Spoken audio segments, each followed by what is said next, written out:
আজ সকলে বাড়িতে ছিল সকালটায়, তাই সকলে মিলে বলল আজকে সকালে কচুরি খাবে।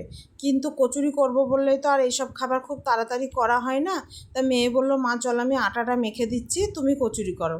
তা ময়দা ঘরে ছিল না, আর ময়দার খাবারটা অত চট করে হয়ও না, এখন আটাটাই বেশি হয়।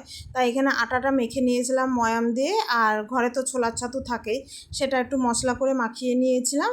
নিয়ে এই যে এখানে কচুরিগুলো সব বেলে নিয়ে একটা একটা করে ভেজে নিয়েছিলাম। আর করেছিলাম ছোলার ডাল আলুর তরকারি, যেটা মিষ্টির দোকানে করে, মিষ্টি মিষ্টি করে, বেশ ভালোই লাগে। এই কচুরির সাথে ওই ছোলার ডাল আলুর তরকারিটাই বেশি ভালো লাগে।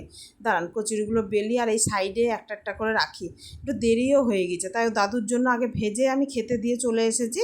তারপরে তখন আমাদেরগুলো একসাথে ভরে নিয়ে তারপরে বেলে একবারেই ভাজবো, ভেজে একসাথেই খাবো। এই যে আমার সব বেলা হয়েও গিয়েছে, একটা একটা করে এখানে ভাজতে দিয়ে দেবো। দেখেছেন কি সুন্দর আবার ফুলেছে, আর সবগুলোই ফুলেছে, একটাও বেরিয়েও যায়নি।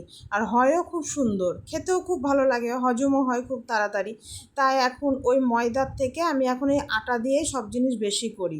তাই যে সকালের জলখাবারের এইগুলো।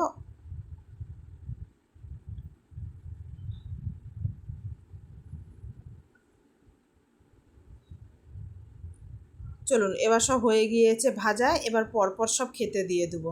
এই যে ওর বাবার জন্য একটু মিষ্টি ছাড়া তরকারি তুলে রেখেছিলাম, তারপরে আমাদের তরকারিটাতে একটু চিনি দিয়েছি, কারণ একটু মিষ্টি না হলে ভালো লাগে না বলে চিনি দিয়ে তারপরে এই যে সকলে মিলে সকালবেলায় খেতে বসে পড়েছি। তারপরে বসাবো দুপুরে রান্না।